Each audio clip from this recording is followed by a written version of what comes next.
Dear student, आज हम बात करने वाले हैं जो आरपीएससी एग्ज़ाम फर्स्ट ग्रेड और उसके बारे में जितने भी स्ट्रेटजी है और अपना सिलेबस कैसा होगा, हमें कैसी टिप्स अपनानी चाहिए, उसके अलावा बहुत सारा यहाँ पे इंफॉर्मेशन आपको मिलने वाला है कि हम कम स्टडी में कम टाइम में और सक्सेस कैसे हो सके। तो ये वीडियो आपके लिए बना है और ये आपके जो एग्ज़ाम में बहुत ज़्यादा हेल्पफुल रहने वाला है। उसके अलावा ये जो वीडियो है यहाँ पे ये आपको सारी इन्फॉर्मेशन देगा जिसमें आपको सिलेबस, एग्ज़ाम पैटर्न, उसके अलावा आपको कैसे अपना गोल डिसाइड करना है, कैसे आपको राइट डाउन करना है, यानी कि आपको लर्निंग प्रोसेस कैसे करनी है, क्विज़ कैसे करना है, उसके अलावा mock test and previous year question paper, इन सभी बातों को कवर करते हुए ये वीडियो बनाया गया है।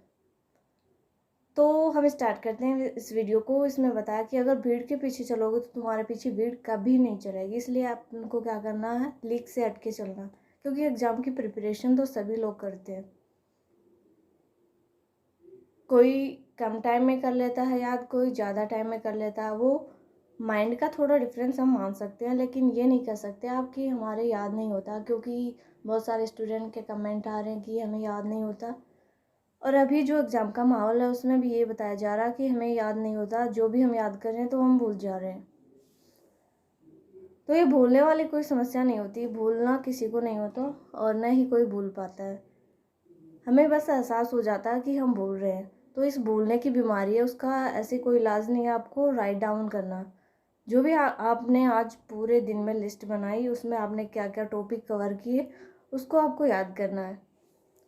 और अगर आपने उसको अच्छे से याद कर लिया तो उसको एक बार या तो आप रिकॉलिंग कीजिए या फिर राइट नाउ, यानी कि आप कॉपी पेन लेके बैठिएगा और वहाँ पे क्या करना, आपको जो भी आपने आज इन्फॉर्मेशन गेन किया है, वो चाहे आपने पेड कोर्स ले रखा हो या फिर किसी यूट्यूब चैनल पे आप स्टडी कर रहे हो या खुद सेल्फ स्टडी कर रहे हो, तो उसको आपको क्या करना है, लिखना है। जितना आप लिखोगे उससे आपके कॉन्सेप्ट भी क्लियर होंगे और लिखने से जो हमारी मेमोरी है वो भी बढ़ती है। तो इसलिए आपको ऐसे याद करके नहीं छोड़ देना, उसको एक बार लिख लेना। चाहे आप पूरा नहीं लिख सको तो उसके पॉइंट तो लिख सकते हो ना, टाइम बचाने के लिए आप उसके पॉइंट को नोट डाउन कीजिएगा, तो ये आपकी प्रॉब्लम सॉल्व हो जाएगी। अब हम नेक्स्ट बात पे बढ़ेंगे।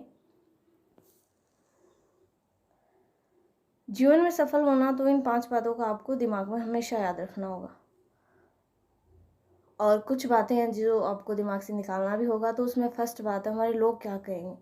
क्योंकि आज हम ये बैठ के और ये सोचने लग गए कि मेरा नहीं होगा तो लोग क्या कहेंगे। तो लोगों का क्या काम, उनका तो कहने का काम है। तो लोगों पे ध्यान नहीं देना, आपको कान बंद करना, आँख बंद करना, कहीं ऐसी जगह पे बैठ जाना जहाँ आपको कोई डिस्टर्बेंस नहीं हो और आपका जो माइंड है वो पूरा और एकदम, और अपने दिमाग को रिलैक्स करके पढ़ना। ये नहीं कि जो हमारे एग्ज़ाम है उसको बर्डन बना लिया आपने, तो वो नुकसान आपका ही होगा, क्योंकि कुछ याद नहीं होगा उस टाइम और आपको लगेगा कि मैं बहुत ज़्यादा डिप्रेशन का शिकार हो रहा हूँ। फिर आप साइकोलॉजिस्ट के पास भगोगे और कोई टीचर से एडवाइस मांगोगे और टाइम आपके पास बहुत कम बचेगा उस टाइम। तो आपको ये सब बातें और इन सब एक्टिविटी से बहुत ज़्यादा दूर रहने की आवश्यकता है। सेकंड जो पॉइंट हमारा है, मुझसे नहीं होगा। बहुत सारे स्टूडेंट हैं वो आधी अपनी प्रिपरेशन करके और बीच में लिव इट कर जाते हैं और कहते हैं ये तो मुझसे नहीं होगा। तो कोई भी दुनिया में ऐसी चीज़ नहीं बनी जो आप नहीं कर सकते हो।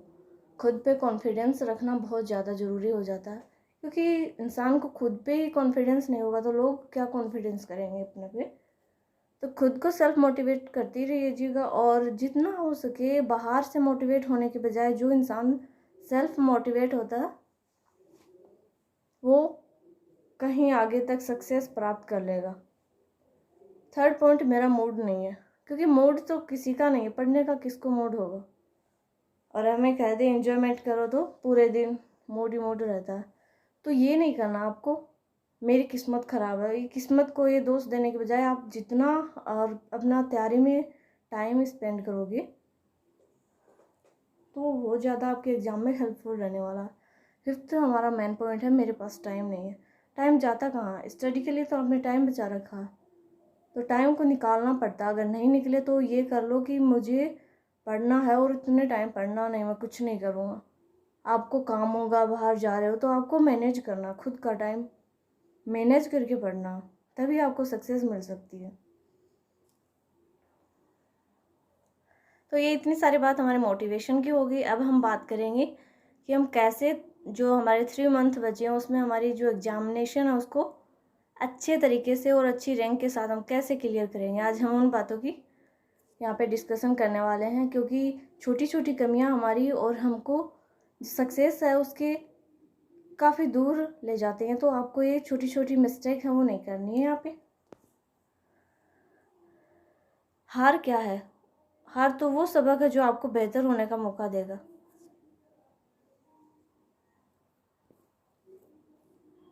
अब हम बात करते हैं कि जो आरपीएससी फर्स्ट ग्रेड प्रिपरेशन कैसे करनी है उसकी ट्रिप और स्ट्रेटेजी के बारे में बात करने वाले हैं।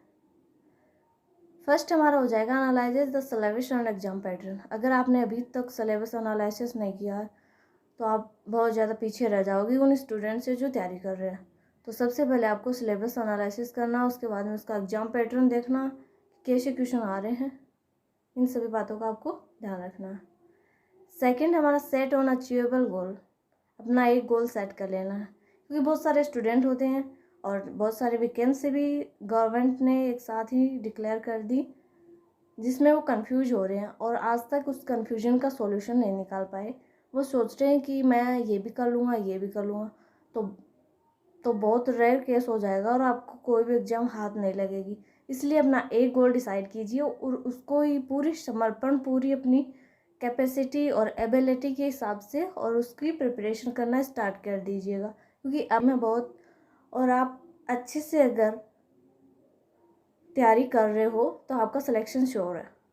क्योंकि अगर अब भी आपने मेहनत नहीं की, अब भी आपने और अपने गोल के प्रति कुछ डिनोट या फिर डेडिकेशन नहीं किया, तो आप कभी सफल नहीं हो पाओगे। इसलिए डेडिकेशन ज़रूरी है, वो चाहे कोई भी काम हो। थर्ड है हमारा राइट डाउन रिमेंबर मोर। वो मैंने पहले ही बताया, आपको याद इसलिए रहेगा, आपको ज़्यादा से ज़्यादा नोट डाउन कीजिएगा। जो भी आपने याद किया उसको या तो रिकॉलिंग करो या नोट डाउन करो, क्योंकि इसके कोई दवाई नहीं है कि आप पी लोगे और आपको याद रह जाएगा। ये तो प्रैक्टिस से ही होगा। जितना आप याद करोगे, जितना आप प्रैक्टिस करोगे, उसको लिखने की प्रैक्टिस करोगे, तो आपकी जो मिस्टेक है उनमें भी काफ़ी सुधार देखने को आपको मिलेगा। उसके अलावा आप डेली जो क्विज है, या फिर आपके पास क्विज नहीं है तो यूट्यूब पे भी बहुत सारे वीडियो हैं, और उसके अलावा मॉक टेस्ट ले लो, फ्री मॉक टेस्ट भी मिल जाएंगे, कोई भी ऐप पे मिल जाएंगे आपको, और गूगल पे क्वेश्चन देख लो। उसके अलावा आपको जहाँ से भी क्वेश्चन मिले क्विज के या फिर करंट के, जितने भी क्वेश्चन आपको वो करने चाहिए। जैसे आपने एक टॉपिक किया, जैसे हिस्ट्री में किया या फिर जो अपना सेकंड पेपर है बायोलॉजी में किया, एनी पेपर किसी में भी आपने टॉपिक किया आपने, और उस टॉपिक के उसी दिन आपने क्वेश्चन कर लिए 10 to 20, जितने भी आपके से बनते हैं 5-10, कितने भी आपने क्वेश्चन किया, तो वो बहुत ज़्यादा आपके लिए हेल्पफुल रहने वाला है। क्योंकि आपका वो कॉन्सेप्ट इतना अच्छे से वो कवर हो जाएगा कि आपको बार बार याद करने की यहाँ पे नीड नहीं पड़ेगी। आपको बहुत ज़्यादा शॉर्ट टाइम में और आप अच्छा अचीव कर पाओगे। एंड लास्ट हमारा होगा practice previous year question paper. जितना हो सके प्रीवियस ईयर क्वेश्चन पेपर देखो, उसको एनालिसिस करो कि कितना क्वेश्चन और कौन से टॉपिक से आ रहा है और वो टॉपिक कितना इम्पोर्टेंट है। क्योंकि सारा सिलेबस तो बहुत ज़्यादा बड़ा सिलेबस है, इसलिए जितना आप सिलेबस कवर कर पाओ उसमें श्योर हो 99% वो आपके क्वेश्चन है वो राइट ही जाए, यानी कि उसमें नेगेटिव मार्किंग की संभावना बहुत कम हो, जब भी आप सफल हो पाओगे। क्योंकि आपने सिलेबस कर लिया पूरा लेकिन याद है आपको हर टॉपिक में 50-50, तो आपको नेगेटिव मार्किंग बहुत ज़्यादा करवाएगा। तो जितना आप सिलेबस कवर करो वो इतना होना चाहिए कि आप सफिशिएंट हो सको। जैसे जो बायोलॉजी है, तो जितने भी मैंने पेपर एनालिसिस किए वो बहुत ज़्यादा इजी पेपर आए हैं। बिल्कुल हल्के हल्के क्वेश्चन, हम बोल सकते हैं कि ज़्यादा गहराई में नहीं गया है आरपीएससी, और हल्के हल्के क्वेश्चन पूछ रखे हैं सारे। जो 2011 टू 2020 तक जितने भी 4 एग्ज़ाम हुए हैं हमारे सेकेंड पेपर बायोलॉजी के, तो उसमें अच्छे क्वेश्चन पूछ रखे हैं। तो आपको उन पेपरों को देखना, जिससे जैसे आपका टॉपिक कवर होगा आपका कॉन्फिडेंस भी बढ़ेगा, और आपको जितना ज़्यादा आप गहराई में जाओगे इतना खतरा ही है आपको। बस इतना नॉलेज हो जाए कि आप अपने एग्ज़ाम क्रैक कर पाओ। और इसके अलावा आप एनसीईआरटी भी पढ़ सकते हो, उसमें भी अच्छे नोट्स वगैरह, अच्छे डायग्राम है, अच्छे से समझा रखा, तो उसको भी आप कर सकते हो। उसके अलावा ये हमारी बातें हो गई, पूरा हमने डिस्कशन कर लिया है। 3 महीनों में आपको क्या करना है, एक यूनिट डिसाइड करनी है कि इतने दिन में हमें ये यूनिट करनी है, क्योंकि आपका रिवीजन बहुत ज़्यादा ज़रूरी है। अगर 3 से 4 बार रिवीजन नहीं हुआ तो आप वहाँ पे एग्ज़ाम हॉल में कंफ्यूज होगे, और जब कंफ्यूज नाम के विकार के आप शिकार हो गए तो आपको पता ही है आप नेगेटिव करके आओगे, और जो इंसान नेगेटिव ज़्यादा करता है वो पॉजिटिव कितने भी कर लो वो पीछे ही रह जाएगा, क्योंकि इसमें पोस्ट भी कम है आपकी, आपको ये भी नॉलेज होगा। इसलिए जी जान से मेहनत करनी है, यही सोचना 3 मंथ की बात है, और अपना पूरा एफर्ट इस एग्ज़ाम के लिए आपको करना है। बस एक अपना गोल सेलेक्ट करो, या तो आप फर्स्ट ग्रेड की तैयारी करो या सेकंड ग्रेड की, बट 2-3 एग्ज़ाम को साथ लेके उसको कॉम्प्लेक्स मत बनाओ,